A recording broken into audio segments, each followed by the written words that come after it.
தில்லையாறு சம்பு கலப்பை ஆழமாக்கி அகலமாக்கும் வேலை திட்டத்தினை விரைவாக ஆரம்பிக்குமாறு பாராளுமன்ற உறுப்பினர் உதுமலபை பாறை மாவட்ட ஒருங்கிணைப்பு குழு கூட்டத்தில் கோரிக்கை. தில்லையாறு சம்பு கலப்பை ஆழமாக்கி அகலமாக்கும் வேலை திட்டத்தினை விரைவாக ஆரம்பிக்குமாறு பாராளுமன்ற உறுப்பினர் உதுமலபை அம்பாறை மாவட்ட ஒருங்கிணைப்பு குழு கூட்டத்தில் கோரிக்கை விடுத்தார். அவர் தொடர்ந்து அங்கு உரையாற்றும் போது, லோயா திட்டத்தினால் அட்டாளச்சேனை, அக்கரைப்பற்று, அலையடிவேம்பு, திருக்கோயில் பிரதேசங்களில் அமைந்துள்ள 8500 ஏக்கர் விவசாய காணிகள் நீரில் மூழ்கியுள்ளன.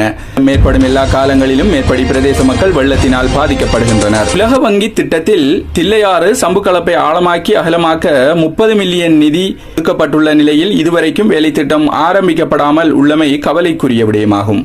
எனவே இவ்வேலை திட்டத்தை விரைவாக ஆரம்பிக்க வேண்டும் எனவும் இது தொடர்பாக பிரதேச செயலாளர்கள், பிரதேச சபைகளின் செயலாளர்கள், விவசாய அமைப்புகள் எல்லோரும் நீர்ப்பாசன திணைக்களத்துக்கு ஒத்துழைப்பை வழங்க தயாராக உள்ளனர் என்றும் குறிப்பிட்டார்.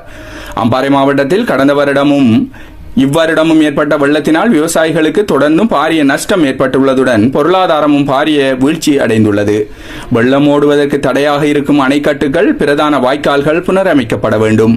எனவே இப்பிரதேச மக்களின் நன்மை கருதி விரைவாக இவ்வேலை திட்டத்தை ஆரம்பிக்க வேண்டும் என அம்பாறை மாவட்ட ஒருங்கிணைப்பு குழு கூட்டமன்ற உறுப்பினர் உதுமலபை கண்டவாறு வேண்டுகோள் விடுத்தார்.